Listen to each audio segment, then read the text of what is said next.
My dad had to get a transfer from a job. He transferred in GM. They transferred him over to the Wentzville plant. Everything in Buffalo, when I used to live there, everything was like right around the corner, and it was all fun. And over here, there's a bunch of hills, and everything's far away. It seems like. I mean, I used to go on bike rides all the way around Buffalo and stuff like that with my dad, and we used to go check out all the cool waterfalls and stuff. It was stressful at first moving away from all my family. Like, my grandma lived around the corner from me. That's how close we were to family. Like, it was insanely close, and everybody always hung out. And whenever we moved to St. Louis, we were pretty much alone, I guess you could say, in that sense. We didn't know anybody. It was stressful. I didn't have any friends, and first we moved into an apartment, so it just made it a lot worse because there was no neighborhood kids to play with or anything like that. Well, the atmosphere is a lot different. The city I used to live in wasn't the best. I mean, there was gunshots a lot.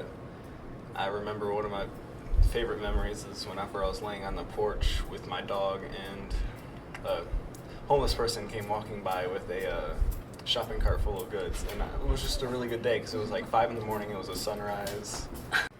Well, it's just a new experience, and I really enjoyed that. Plus, it opened a lot of opportunities for me to get involved in different things. I played baseball for 1 year while I was in Buffalo. It was pretty interesting playing baseball as a 6-year-old, but whenever I moved here, it seemed like the baseball teams and everything were a lot more engaged, everything like that. I played baseball for about 4 years here, and well, instruments have kind of been in my family for a while because my grandpa was a famous trombone player for Guy Lombardo. So basically, and then my dad and uncle picked up guitar and drums and everything when they were younger.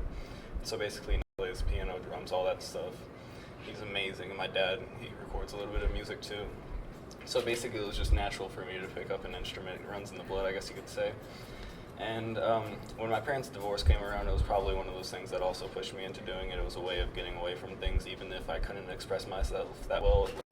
I was younger, I bought a guitar. It was my first guitar I ever had, and I bought it myself. I saved up a lot of money for it. Like, not a lot of money, it was a really cheap guitar. But it felt so good after like 2 years of saving up money for the guitar. Just to express myself, I had a lot of inspiration from different guitarists, but expressing myself is one of the main reasons why I got into music. Playing guitar is a really good way to express yourself and get out frustrations and just emotions. And one of the images I remember growing up and like idolizing, I guess you could say, is me playing guitar on a hill somewhere to myself all the time. And a big inspiration to me was Jimi Hendrix a while back, and right now it's Slash. Making my own music is something I haven't really ventured in yet. I do come up with different chord combinations and riffs.